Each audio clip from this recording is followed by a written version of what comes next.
Hi అండి. నమస్తే. Welcome to my channel voice of Lakshmi.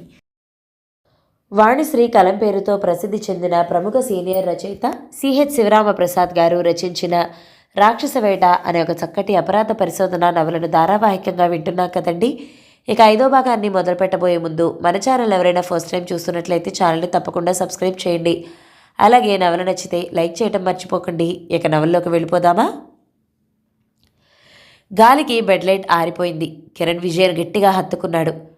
అవతార కృష్ణ అవతారం చాలించాడు విజయ, ఆమె చెవిలో గుసగుసలాడుతున్నట్లు చెప్పాడు.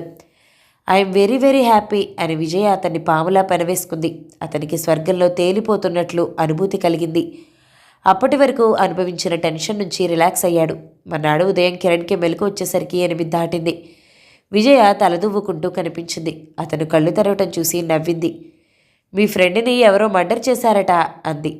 ఎవరు మా ఫ్రెండు? ప్రశ్నించాడు కిరణ్. కాంట్రాక్టర్ ఫ్రెండ్ అవతార కృష్ణ. ఎవరు చెప్పారు? పని మనిషి. మై గాడ్ అని హడావుడిగా లేచి పని మనిషిని పిలిచాడు. దుర్గా, దుర్గా.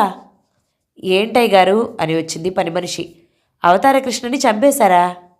అవునయ్య గారు, ఆయన్ని మొండింట్లో ఎవరో కత్తితో పొడి చేశారట, ఊరంతా చెప్పుకుంటున్నారు అంది దుర్గా. నువ్వు చూసావా? అమ్మో నాకు భయం అంది గుండెల మీద చేతులు వేసుకుని. కిరణ్ ఫోన్ రిసీవర్ ఎత్తి డిఎస్పీకి రింగ్ చేశాడు. DSP CC please. నేను కాంట్రాక్టర్ కిరణ్ని మాట్లాడుతున్నా. డిఎస్పీ గారున్నారా? లేరు సార్, కాంట్రాక్టర్ అవతార కృష్ణ మర్డర్ జరిగింది, అంతా అక్కడే ఉన్నారు. మీకు తెలీదా? ఇప్పుడే తెలిసింది. నిజమేనా అని? నిజమే సార్. ఎవరు చేశారు? డీటెయిల్స్ తెలీదు సార్. థ్యాంక్ యూ అని రిసీవర్ పెట్టేశాడు.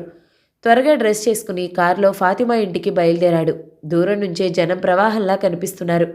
ఊళ్ళో జనమంతా అక్కడే ఉన్నట్లుగా ఉంది. పోలీస్ జీప్లు, గవర్నమెంట్ వెహికల్స్, కాంట్రాక్టర్ల కార్లు, అక్కడ బార్లు తీరి ఉన్నాయి. పోలీసులు జనాన్ని అదుపు చేయడానికి కష్టపడుతున్నారు. పోలీసుల వలయాన్ని దాటుకుని డీఎస్పీ, ఇంజనీర్లు, కాంట్రాక్టర్లు ఉన్న చోటికి చేరుకున్నాడు కిరణ్. డీఎస్పీ బిజీగా ఉన్నాడు. పోలీస్ అధికారులతో మంతనాలు సాగిస్తున్నాడు. కాంట్రాక్టర్ సుబ్బిరెడ్డిని అడిగాడు కిరణ్. ఎలా జరిగింది? అతను పెదవి విరిచాడు. ఏమీ అర్థం కావటం లేదు కిరణ్. ఇంత బతుకు బతికి ముండింట్లో చావటం ఏమిటి? ఛీ, పరువు తక్కువ అన్నాడు. సుబ్బిరెడ్డికి అవతార కృష్ణకి చుక్కెదురు. కిరణ్ కమెంట్ చేయలేదు. ఎవరు చంపుంటారు? ప్రశ్నించాడు కిరణ్. ఎక్కడా అనకు, వాళ్ళ బావే చేయించాడని పుకారు పుట్టింది నెమ్మదిగా చెవిలో అన్నాడు Subbireddy. Is it? I can't believe. చెల్లెల్ని మిండమోయిస్తాడా ఎవడైనా? ఆశ్చర్యంగా అన్నాడు కిరణ్. బ్రిడ్జి కూలిపోవటంతో చిరంజీవిరావుకి పిచ్చెక్కింది. ఏమైనా చేయిస్తాడు. డబ్బు హోదా దగ్గర చెల్లెలేమిటి, తమ్ముడేమిటి అన్నాడు సుబ్బిరెడ్డి. కిరణ్ మరికాస్త ముందుకు వెళ్ళి కాంట్రాక్టర్ మునయ్యకు విష్ చేశాడు. ఎలా జరిగింది ఈ ఘోరం అడిగాడు కిరణ్. ఫాతిమా తమ్ముడే చంపాడని అనుకుంటున్నారు. ఎవరు ఫాతిమా అంటే? నువ్వెక్కడున్నావయ్యా మగడా? ఫాతిమా అంటే మన అవతార కృష్ణ ప్రియురాలు. ఓహోహో, నాకు పేరు తెలీదులేండి. వాడికి వీడికి ఏవో గొడవలు అయ్యాయిట. ఇల్లీగల్ కనెక్షన్స్తో ఇదే గొడవండి అన్నాడు కిరణ్. అవతార కృష్ణ డెడ్ బాడీని పోస్టుమార్టం చేయడానికి అంబులెన్స్లో ఎక్కించారు పోలీసులు. అతని భార్య, కూతురు ఏడుస్తున్నారు వరండాలో. తర్వాత ఎక్కడి వాళ్ళు అక్కడ చెదిరిపోయారు. 2 రోజులు పోయాక క్లబ్లో తీరిగ్గా కూర్చుని డీఎస్పీ దగ్గరికి చేరాడు కిరణ్. కమాన్ మిస్టర్ కిరణ్ అని చైర్ చూపించాడు. కిరణ్ కూర్చుని, ఏమైనా తెలిసిందా మా వాడి మర్డర్ కేసులో అన్నాడు. ఇంత కన్ఫ్యూజ్డ్ కేసు నాకెక్కడా తగలలేదు కిరణ్ తలపట్టుకున్నాడు డీఎస్పీ. ఏం? అతన్ని పొడిచిన వెపన్ దొరకలేదు. గమ్మత్తు ఏమిటంటే 24 గంటలు కాపలా కాసే ఆల్సేషన్ కుక్క మాయమైపోయింది. వాడి ముండలేదు, అదే ఫాతిమా. నాకేం తెలీదు మొర్రో అంటుంది. అతన్ని చంపుకోవాల్సిన కర్మ నాకెందుకు? నేనేం కావాలంటే అది తెచ్చిచ్చేవాడు అంటుంది. ఒక రకంగా దాని పాయింట్ కరెక్టే. పోలీస్ డాగ్స్ని తెప్పించలేదా? ప్రశ్నించాడు కిరణ్. No use. తెల్లవార్లు వాన కురుస్తూనే ఉంది. కుక్క ఎక్కడని వాసన పడుతుంది. పాదాల ముద్రలు కూడా చెరిగిపోయాయి. ఐసీ. మరి ఎవరనుకుంటున్నారు? ఎవరికి అవసరం అతన్ని చంపాలని? అదే తీవ్రంగా ఆలోచిస్తున్నావు. లాభం లేనిదే ఎవడూ మర్డర్ చేయడు, లేదా కక్ష కట్టి చేస్తాడు. యు ఆర్ 100% కరెక్ట్ అన్నాడు కిరణ్. అనుమానం చాలా మంది మీద ఉంది. ఫాతిమా తమ్ముడు యూసఫ్ అని ఒకడున్నాడు. వాడిని చావబాదినా నాకేం తెలియదంటున్నాడు. హెల్త్ ఆఫీసర్ తమ్ముడు ఒకడున్నాడు. హెల్త్ ఆఫీసర్ తమ్ముడా? కిరణ్ ఆశ్చర్యం వ్యక్తం చేశాడు. ఎస్, వాడు అవతార కృష్ణ కూతుర్ని లవ్ చేస్తున్నాడట. అది గొడవైంది. ఒకసారి ఆ కుర్రాన్ని పార్కులో కొట్టించాడు. ఆ మాత్రానికే మర్డర్ చేస్తాడా? ఏముంది కిరణ్, కుర్రాడు, ఉడుకు నెత్తురు, పైగా వాళ్ళ కులాలు ఒకటి కాదు కూడా. తండ్రిని చంపితే కూతురు స్వేచ్ఛగా తనని పెళ్లి చేసుకుంటుందని వెర్రి ఆలోచనతో చేసుండొచ్చు. ఏం చెప్పలేం. కిరణ్ నిట్టూర్చాడు బాధగా. ఇంకొక పెద్ద చేపుంది తెలుసా? కిరణ్ ఉలిక్కిపడ్డాడు. పెద్ద చేపా? ఎస్, చిరంజీవిరావు, ఆయన బావగారే, నవ్వాడు డిఎస్పి. మై గాడ్ అన్నాడు కిరణ్. ఇంత న్యూసెన్స్ మర్డర్ కేసు నా సర్వీస్లో చూడలేదనుకో, మతిపోతుంది. ఎవరిని గట్టిగా అడగడానికి ఏ ఆధారం దొరకటం లేదు. అసంతృప్తి వ్యక్తం చేశాడు డిఎస్పి. ఒక గేమ్ టెన్నిస్ ఆడదాం, వస్తారా? పిలిచాడు కిరణ్. పదండి అని చైర్లో నుంచి లేచాడు డిఎస్పి. 6 నెలలు మెటల్ కాంట్రాక్ట్ చేశాడు కిరణ్. రావాల్సిన బిల్స్ పాస్ అయ్యాయి. చెక్లు అందుకున్నాడు. కొత్తగా వేటికి టెండర్లు వేయలేదు. ఆనందపురం వెళ్ళి 15 రోజులు ఉండొచ్చారు. విజయ, కిరణ్ హ్యాపీగా ఉండటం చూసి భవానీదేవి ఆనందించింది. వాళ్ళ వెంట జైపూర్ వచ్చి 4 రోజులుంది. ఒకరోజు అతనికి ఎగ్జిక్యూటివ్ ఇంజనీర్ గోవిందరాజులు ట్రాన్స్ఫర్ అయ్యాడని తెలిసి ఇంటికి వెళ్ళాడు. పరామర్శలయ్యాక కిరణ్ చెప్పాడు. సార్, రూల్స్ ప్రకారం మెటల్ తోలుతుంటే నాకేం మిగులు కనిపించటం లేదు. గోవిందరాజులు నవ్వాడు. ఇండియాలో రూల్ ప్రకారం ఏ వ్యాపారం చేసినా లాభం ఉండదు. ఇళ్ళు వాకిళ్ళు అమ్మి నెత్తిన గుడ్డేసుకుని పోవాలి. నాకెందుకో లాలూచి వ్యవహారాలు నచ్చటం లేదు. ఏం చేద్దాం అనుకుంటున్నావు? మద్రాసో హైదరాబాదో వెళ్ళి ఏదైనా ఇండస్ట్రీ స్టార్ట్ చేద్దాం అనుకుంటున్నాను. ఐడియా మంచిదే, అక్కడ నీకు ప్రాబ్లమ్స్ తప్పవు. Let me try sir. ఇక్కడ మీరుంటే నాకు ధైర్యంగా ఉండేది. మీరు వెళ్ళిపోతున్నారు. నాదే ఉందిలే. అలా అనకండి, మీరిక్కడున్నారనే వచ్చాను. ఈ బిజినెస్లో ఆలు నేర్పింది మీరే. గోవిందరాజులు మొహమాటంగా నవ్వాడు. లారీలు అమ్మేద్దాం అనుకుంటున్నాను సార్. ఎవరికైనా కావాలంటే చెప్పండి అన్నాడు కిరణ్. అలాగా, సుబ్బిరెడ్డికి అవసరం అన్నాడు. అతను ఇప్పుడు హైదరాబాద్ నుంచి హైర్కి తెచ్చి నడుపుతున్నాడు. కనుక్కుందాం అని సుబ్బిరెడ్డికి ఫోన్ చేశాడు. కాసేపట్లో సుబ్బిరెడ్డి అక్కడికి చేరుకున్నాడు. డీల్ ఫైనలైజ్ అయింది. సుబ్బిరెడ్డి చెక్ రాసిచ్చాడు. కిరణ్ ఆఫీస్లో కూర్చుని చాలా రాత్రి వరకు అకౌంట్స్ చూశాడు. అన్ని ఖర్చులు పోను 1,00,000 లాభం మిగిలింది. మరి క్రెడిట్లో ఒక మర్డర్, మరొక 1,00,000 అనుకుని నవ్వుకున్నాడు. క్లబ్లో తనకి 2 లక్షలు నష్టం వచ్చిందని, అందుకే బిజినెస్ మానేసి వెళ్ళిపోతున్నానని కనిపించిన వాళ్ళందరికీ చెప్పాడు. ఆఖరి రోజున కిరణ్కి క్లబ్లో వీడ్కోలు పార్టీ ఇచ్చారు. కిరణ్ వంటి మంచి మిత్రుడు వెళ్ళిపోవటం అందరికీ బాధగా ఉందని వక్తలు అభిప్రాయం వ్యక్తం చేశారు, డిఎస్పీతో సహా. ఆ మర్నాడు కిరణ్ క్లబ్ మెంబర్స్కి స్కాచ్ విస్కీతో గ్రాండ్గా డిన్నర్ పార్టీ అరేంజ్ చేశాడు. మెంబర్స్ అతన్ని ఘనంగా మెచ్చుకున్నారు. జైపూర్కి గుడ్ బై చెప్పారు. కిరణ్, విజయ మొదటి రాక్షస సంహారం విజయవంతంగా పూర్తయినందుకు విజయకు అంతులేని ఆనందంగా ఉంది. రెండో రాక్షసుడి వేటకు పథకం తయారు చేయాలి. పెదవులకు లిప్స్టిక్ టచ్ చేసింది. తేనె రంగు కూలింగ్ గ్లాస్లో తగిలించింది. జుట్టు వెనక్కి మడిచి కట్టింది. ఇప్పుడు ఆమె బాబ్డ్ హెయిర్ కటింగ్ చేసుకున్న అమ్మాయిలా కనిపిస్తోంది. గులాబీ రంగు పంజాబీ డ్రెస్ ఆమెకు అద్భుతంగా సూట్ అయింది. పల్చటి పల్లెవాటు నిర్లక్ష్యంగా 2 గుండెల మధ్య కదులుతోంది. ఆమె పంజాబీ అమ్మాయి కాదంటే ఎవరూ నమ్మరు. డెబ్ నాయర్ తిరగేస్తున్న కిరణ్ సడన్గా ఆమెను చూసి కళ్ళార్పటం మర్చిపోయిన వాళ్ళ చూస్తూ ఉంటే విజయ్ వచ్చి అతని పక్కనే కూర్చుంది. ఏమిటా చూపు, దిష్టి తగులుతుంది అంది అతని ముఖాన్ని తిప్పి. నీ మేకప్ అద్భుతంగా ఉంది. నువ్వని నేనే నమ్మలేకపోయాననుకో. ఎక్కడ నేర్చుకున్నావు? నాటకాలు వేసేదానివా అన్నాడు కిరణ్ నవ్వుతూ.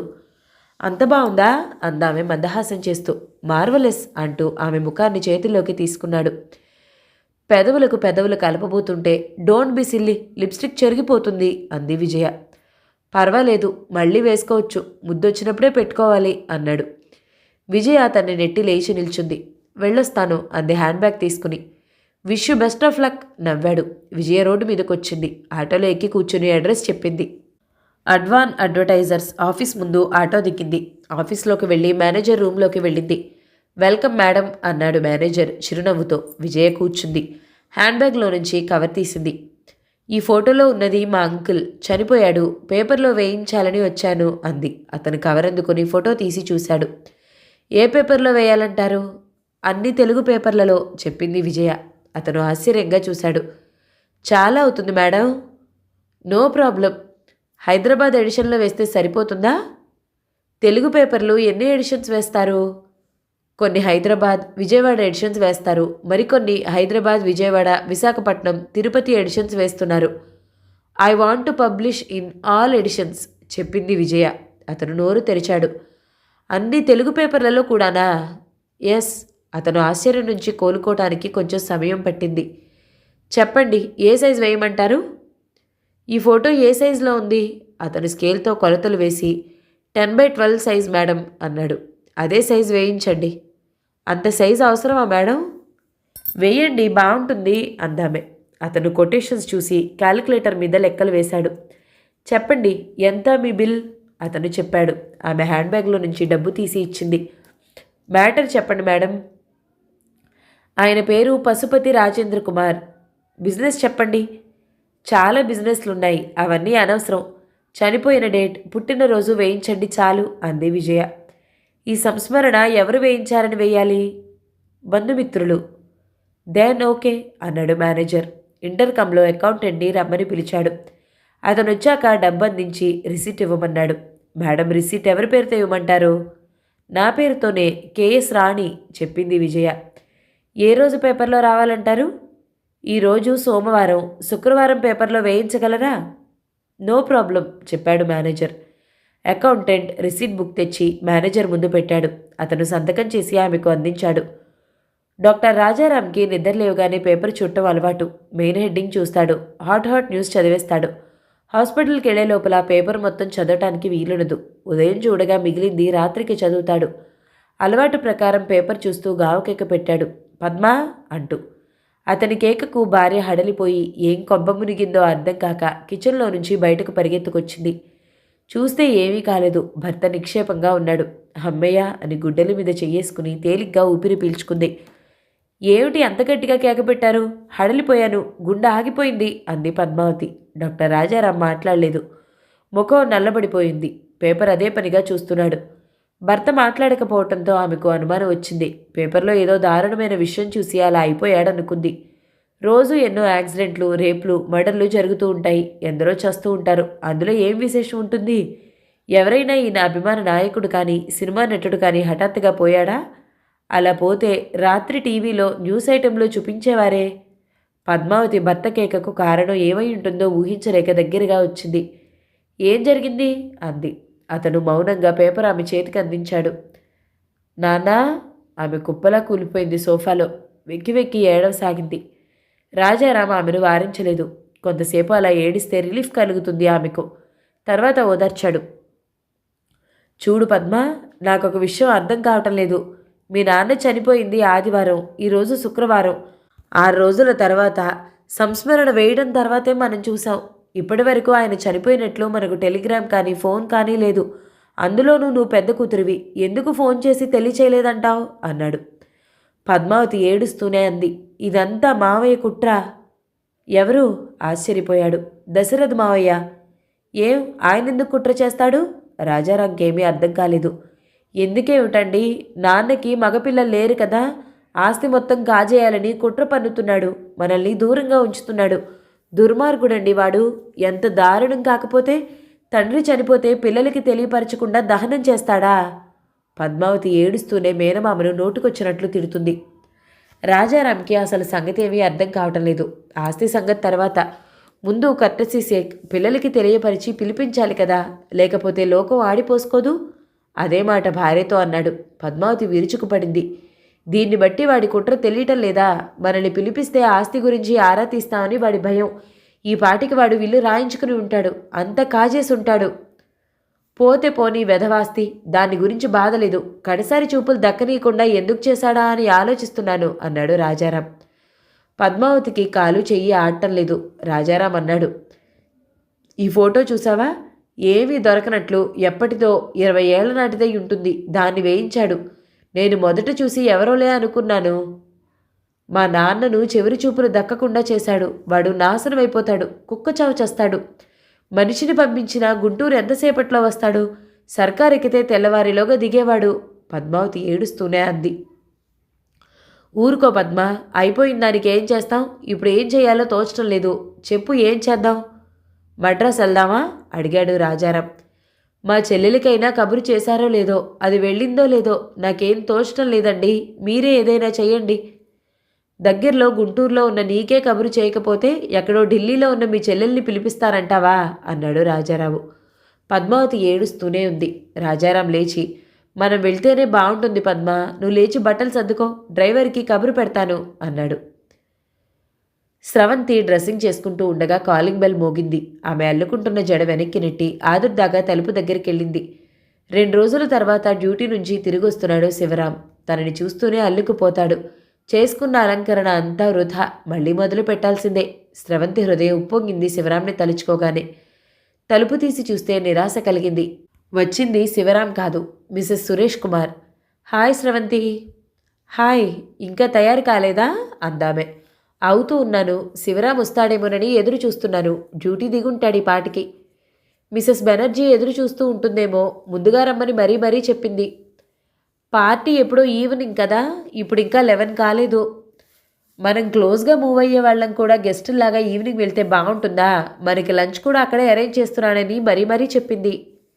మిసెస్ సురేష్ కుమార్ చెప్పే మాటలు పరధ్యానంగా వింటోంది స్రవంతి.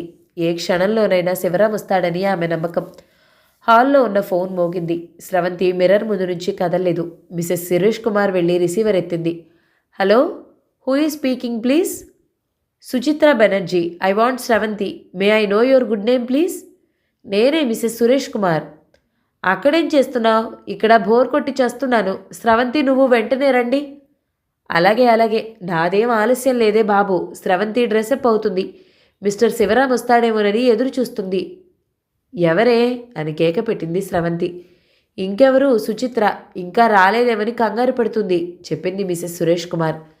దానికి చాదస్తం కాకపోతే ఎప్పుడో ఈవినింగ్ జరిగే పార్టీకి ఇప్పుడే రమ్మని మనల్ని చంపడం దేనికి? లేక లేక కొడుకు పుట్టాడు మరి. పార్టీ హాల్లో అరేంజ్మెంట్స్ గ్రాండ్గా డెకరేషన్ చేయించాలా లేదా? అదంతా మనం చేసేదే ఉంది. కర్రపెత్తనం. ఇద్దరూ మాట్లాడుకుంటూ ఉండగా మళ్ళీ టెలిఫోన్ రింగ్ అయింది. చూడవే బాబు, మళ్ళీ ఫోన్ చేసిందేమో అంది స్రవంతి నవ్వుతూ. మిర్రర్లో తన ప్రతిబింబాన్ని తనివి తీరా చూసుకుంటోంది. స్రవంతి చామని ఛాయలో ఉంటుంది. ఢిల్లీలో ఆమె ఫ్రెండ్స్ అంతా మంచి రంగులో మిసమిసలాడుతూ ఉంటారు. తను చిలకల్లో కాకిలా ఉంటానేమో అనే ఇన్ఫీరియారిటీ లోపల బాధిస్తూ ఉంటుంది. అందుకే ఆమె మేకప్ మీద ప్రత్యేక శ్రద్ధ చూపిస్తుంది. రెగ్యులర్గా బ్యూటీ క్లినిక్కి హాజరవుతుంది. ఆకర్షణీయంగా తయారవటం వల్ల ఆమె రంగు, అందం మరిగిన పడిపోతాయని ఆమె నమ్మకం. Hello Sravanthi. No madam, I'm Mrs Suresh Kumar. Sravanthi లేదా? ఉంది. మీరెవరు? నేను స్రవంతి సిస్టర్ని, పద్మావతిని మాట్లాడుతున్నాను, గుంటూరు నుంచి. ఏవే, మీ సిస్టర్ మాట్లాడుతుంది, త్వరగా రా. మా సిస్టరా? నివ్వెరపోయింది స్రవంతి. అవునే, పద్మావతి అట, గుంటూరు నుంచి. స్రవంతి పరుగు తీసింది. హలో అక్క, నేను స్రవంతిని మాట్లాడుతున్నాను. స్రవంతి, నేను పద్మని మాట్లాడుతున్నానే. గుంటూరు నుంచేనా? అవునే, కొంప మునిగిపోయింది. పద్మావతి ఏడుపు వినిపించింది. మాటలు ఆగిపోయాయి. స్రవంతి గుండె ఆగిపోయినట్లయింది. ముఖం చెమటలు పట్టింది. ఏం జరిగింది అక్క? నాన్న చచ్చిపోయాడే. పద్మావతి గొంతు బొంగురుగా వినిపించింది. వాట్? స్రవంతి గట్టిగా కేక పెట్టింది. అవునే, ఎప్పుడు? ఆదివారం. ఆదివారమా? స్రవంతి బిత్తరపోయింది. అవునే, మావయ్య మనల్ని మోసం చేశాడు. ఏమిటక్కా నువ్వు చెప్పేది? నాకేం అర్థం కావటం లేదు. ఆదివారం నాన్న చనిపోవటం ఏమిటి? మావయ్య మోసం చేయటం ఏమిటి? ఈరోజు శుక్రవారం తెలుసా? అదేనే నేను చెప్పేది. ఆదివారం నాన్న చనిపోయాడు. మావయ్య మనకి తెలియచేయలేదు. ఈరోజు పేపర్లో సంస్మరణ అని నాన్న ఫోటో వేస్తే చూసావు. నువ్వు పేపర్ చూడలేదా? లేదు, ఇక్కడ తెలుగు పేపర్ దొరకదు. సరే, మీరు అటునుంచి అటు మెడ్రాస్ వచ్చేయండి. మేము 1 గంటలో బయలుదేరుతున్నాం. వినపడుతుందా? అసలు ఎలా పోయాడు నాన్న? ఏమో, ఫోన్ చేస్తే నెంబర్ రెస్పాన్స్ లేదన్నారు. వెళ్ళాకే అన్నీ తెలుస్తాయి. స్రవంతి ఏడు పాపుకుంటూ మాట్లాడుతుంది. తర్వాత లైన్ కట్ అయింది. ఆమె రిసీవర్ క్రెడిల్ చేసి వెక్కి వెక్కి ఏడ్చింది. మిసెస్ సురేష్ కుమార్ సంగతి తెలుసుకుని ఆమెను ఓదార్చింది. ఇప్పుడు ఏం చేయాలో నాకేం తోచటం లేదు బేలగా అంది స్రవంతి. అప్పటి వరకు ఎంతో ఉత్సాహంగా ఉన్న స్రవంతి నీరు కారిపోయింది. శక్తి లేని దానిలా సోఫాలో కూలబడిపోయింది. తండ్రి గుర్తుకొచ్చి వెక్కి వెక్కి ఏడుస్తుంది. శోకముత్తిలా కనిపిస్తున్న స్రవంతిని చూసి మిసెస్ సురేష్ కుమార్కి జాలి కలిగింది. నేను వెంటనే మెడ్రాస్ వెళ్ళాలే. శివరాం ఎప్పుడొస్తాడో ఆవేదనతో అంది స్రవంతి. స్రవంతి, ప్లీజ్ రిలాక్స్. శివరాం వచ్చేస్తూ ఉంటాడు, కంగారు పడకు. ఎయిర్పోర్ట్కి ఫోన్ చేసి శివరాం వచ్చాడేమో కనుక్కోవే, స్రవంతి కళ్ళు తుడుచుకుంటూ చెప్పింది. మిసెస్ సురేష్ కుమార్ ఎయిర్పోర్ట్కి ఫోన్ చేసింది. శివరాం డ్యూటీ దిగి 2 గంటలు దాటిందటే, ఇంకా రాకపోవడం ఏమిటి అంది. అది విని స్రవంతికి ఆవేదన ఎక్కువైంది. ఎందుకీ ఏడుపు ఆగటం లేదు. గంట దాటింది. స్రవంతి ఏడుపు వింటూ ఉంటే బాధగా ఉంది. ఏడ్చేవాళ్ళు ఎంత బాధ అనుభవిస్తారో అది వింటున్న సన్నిహితులు ఇంకా ఎక్కువ వేదన పొందుతారు. సుచిత్ర మళ్ళీ ఫోన్ చేసింది. స్రవంతి ఫాదర్ పోయాడని తెలిసి బాధపడింది. శివరాం వస్తే పార్టీకి రమ్మని స్లిప్ రాసి అక్కడికి వచ్చేయమంది. నలుగురిలో ఉంటే స్రవంతికి ఊరడింపుగా ఉంటుందని చెప్పింది. సుచిత్ర సలహా బాగానే ఉందనిపించింది. స్రవంతిని బ్రతిమలాడి బయలుదేరదీసింది. శివరాం దగ్గర డూప్లికేట్ కీ ఉంటుంది కాబట్టి ఇబ్బంది లేదు. టీపాయ్ మీద స్లిప్ చూసి హోటల్కి తప్పకుండా వస్తాడు అని చెప్పి కన్విన్స్ చేసింది Mrs Suresh Kumar. Maurya hotel party hall book చేసింది సుచిత్ర కొడుకు బర్త్డేకి. రిసెప్షన్ కౌంటర్ దగ్గర నిలబడి ఉంది సుచిత్ర. కారు దిగి వస్తున్న స్రవంతికి ఎదురెళ్ళింది. సుచిత్రను చూడగానే స్రవంతికి ఏడుపు ఆగలేదు. వాళ్ళిద్దరూ క్లోజ్ ఫ్రెండ్స్. స్రవంతిని ఓదారుస్తూ సోఫాలో కూర్చోపెట్టింది సుచిత్ర. ఇద్దరూ మాట్లాడుకుంటూ కూర్చున్నారు. ఇంతలో Mrs Suresh Kumar car park చేసి వచ్చింది. శివరాం ఇంకా రాలేదే, ఏం చేయాలో తోచటం లేదు అంది స్రవంతి. శివరాం వచ్చాడు అంది మిసెస్ సురేష్ కుమార్. స్రవంతి ఉలిక్కి పడింది. సుచిత్ర ఆశ్చర్యంగా చూసింది. ఎక్కడున్నాడు అంది సుచిత్ర. నేను కార్ పార్క్ చేస్తుంటే కనిపించాడు. టాక్సీలో దిగాడు పోర్టికోలో. ఎవరో ఫ్రెండ్తో కలిసి లోపలికి వచ్చాడు. మీరు చూడలేదా మిసెస్ సురేష్ కుమార్ ఆశ్చర్యంతో అడిగింది. లేదే అంది స్రవంతి. మీరు చూడలేదు? పోనీ మిమ్మల్ని అతను చూడలేదా? ఏమో అంది సుచిత్ర. మిసెస్ సురేష్ కుమార్ అయోమయంగా చూసింది. స్రవంతికి అర్థం కావటం లేదు. డ్యూటీ దిగినవాడు ఇంటికి రాకుండా హోటల్కి ఎందుకు వచ్చినట్లు? ఆ మాటే ఫ్రెండ్స్తో అంది. ఫారెన్ నుంచి ఎవరైనా క్లోజ్ ఫ్రెండ్స్ వచ్చారేమో, అతనితో పాటు వస్తూ ఇక్కడ దిగుంటాడు అంది సుచిత్ర. చూద్దాం, వస్తాడేమో అంది మిసెస్ సురేష్ కుమార్. ఎక్కడున్నాడో చూడవే ప్లీజ్ అంది స్రవంతి. ఇంత పెద్ద హోటల్లో అతను ఏ గదిలో ఉన్నాడో ఎలా తెలుస్తుంది? ఫారెన్ టూరిస్టులు, బిజినెస్ మ్యాగ్నెట్లు, పొలిటీషియన్లు ఎందరో ఉంటారు. ప్రతి గదికి ముందు డోంట్ డిస్టర్బ్ అనే కార్డులు తగిలించి ఉంటాయి. మిసెస్ సురేష్ కుమార్కి ఏమీ అర్థం కావటం లేదు. రిసెప్షన్ కౌంటర్లో అడిగింది. ఇప్పుడే లోపలికి వచ్చిన ఇద్దరు ఏ రూమ్లో ఉన్నారని. వాళ్ళ ఆనవాళ్ళు కూడా చెప్పింది. వాళ్ళు 203లో ఉన్నారని తెలిసింది.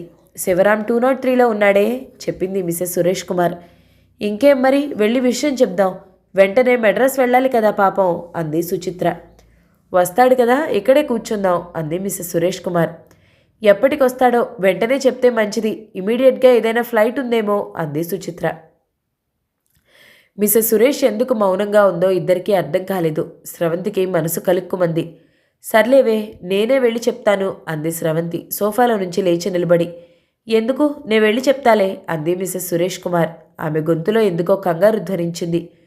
ముసుగులో గుద్దులాటెందుకు, అందరం వెళ్దాం అంది సుచిత్ర. వెళ్ళడం ఎందుకు, ఫోన్ చేసి విషయం చెప్దాం, దిగొస్తాడు, సరిపోతుంది అంది మిసెస్ సురేష్ కుమార్.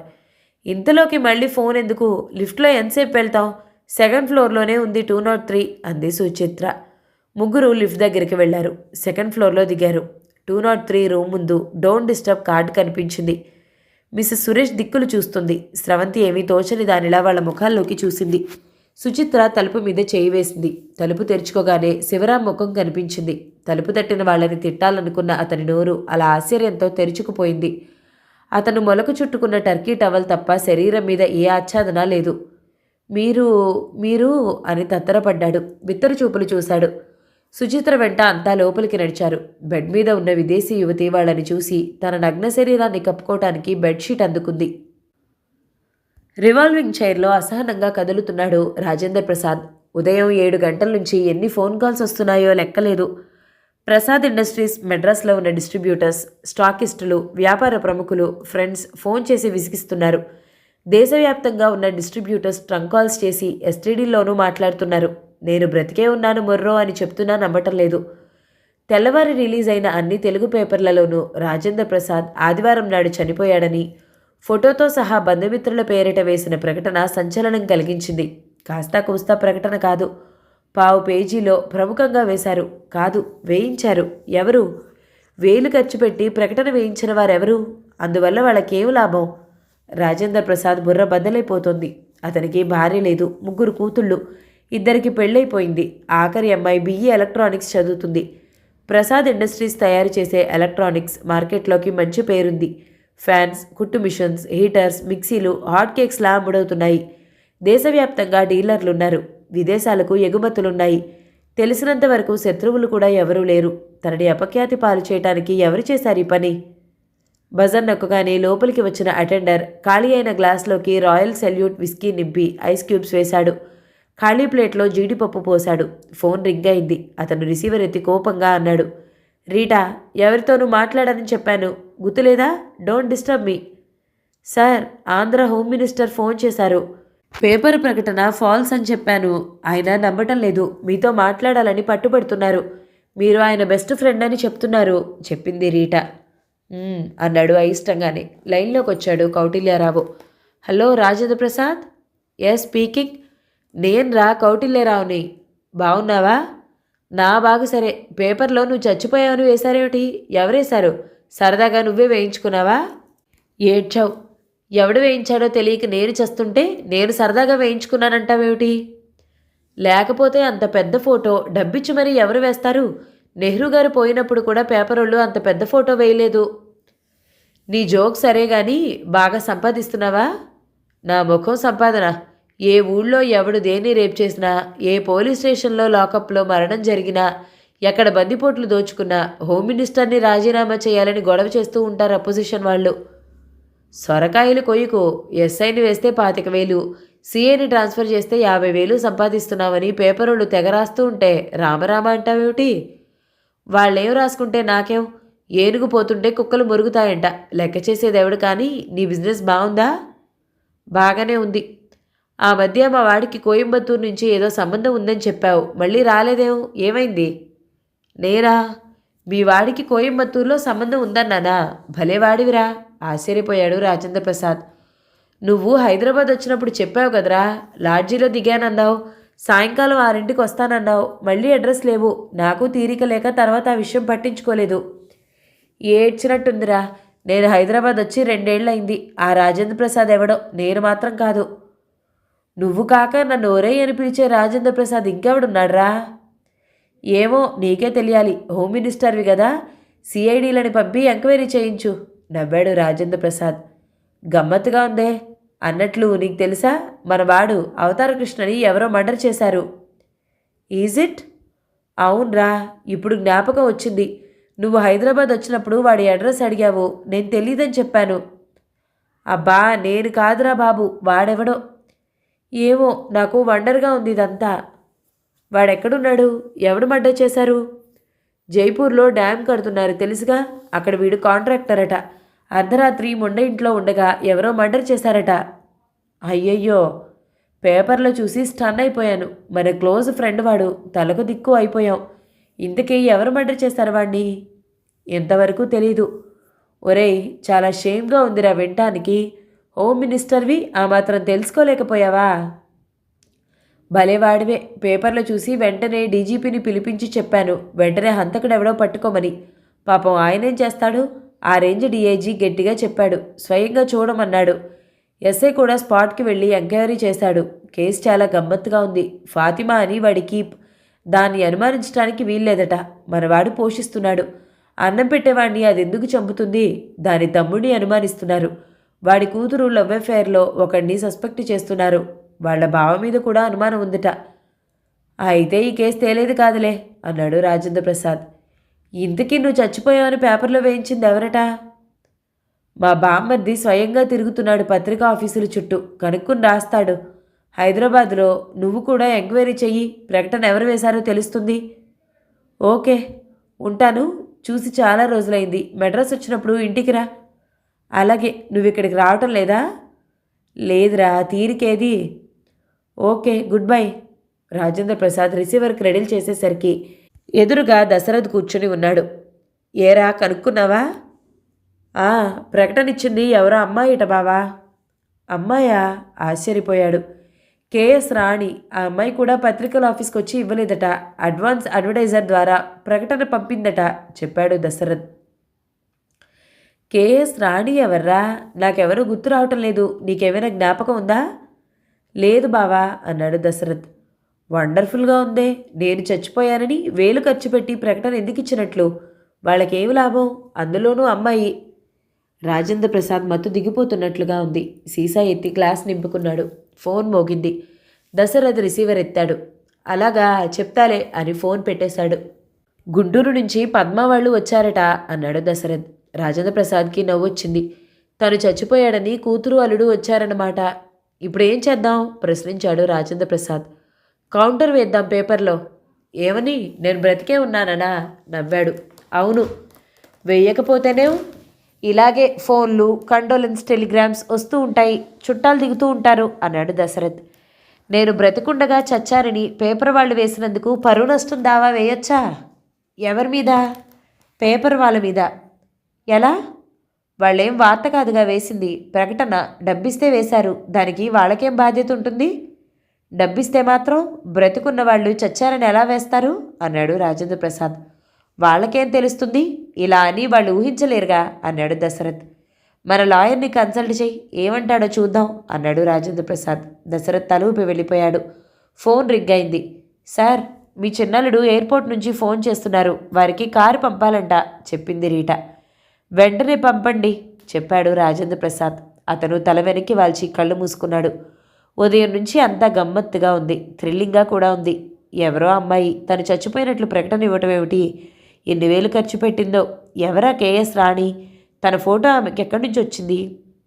అది రీసెంట్ ఫోటో కూడా కాదు, ఏనాటిదో. అతనికి గమ్మత్తైన ఆలోచన వచ్చింది. అది సినిమాటిక్గా ఉంది. తన లోగడ ఎవరినైనా పెళ్లి చేసుకుంటానని మోసం చేశాడా? ఆమెకు ఆడపిల్ల పుట్టి తన మీద ఇలా పగ తీర్చుకోవటానికి ప్రయత్నం చేస్తోందా? ఆలోచిస్తే తనకెవరూ గుర్తు రావటం లేదు. పగ తీర్చుకోవాలనుకుంటే తనని చంపడానికి ప్రయత్నించాలి, కానీ ఇలా చచ్చిపోయాడని ప్రకటనిస్తే ఏం లాభం? ఎంత అమాయకురాలు! తన ఆలోచన సిల్లీగా ఉందనిపించింది అతనికి. నవ్వుకున్నాడు తనలో తనే. పేపర్లో తన ఫోటో చూసి ఆ అమ్మాయిలిద్దరూ ఎంత ఏడ్చారో పాపం అనుకునేసరికి అతని గుండె బాధగా మూలిగింది. తనని చూడాలని ఆదుర్దా పడుతూ ఉంటారు. తను చనిపోలేదని తెలిసి చాలా సంతోషపడి ఉంటారు. తన రాక కోసం ఎదురు చూస్తూ ఉంటారు. వెంటనే ఇంటికి వెళ్ళాలి అనుకున్నాడు. కార్ రెడీ చేయమని ఇంటర్కమ్లో చెప్పాడు. ఆఖరి పెగ్ గొంతులో పోసుకుని సీట్లో నుంచి లేచి బయలుదేరాడు. 5వ భాగం సమాప్తం. మిగతా నవలని తర్వాతి భాగంలో విందామండి. నవల కనుక మీకు నచ్చినట్లయితే లైక్ చేయండి, షేర్ చేయండి, మంచి కామెంట్ చేయండి. మన ఛానల్ని తప్పకుండా సబ్స్క్రైబ్ చేయండి.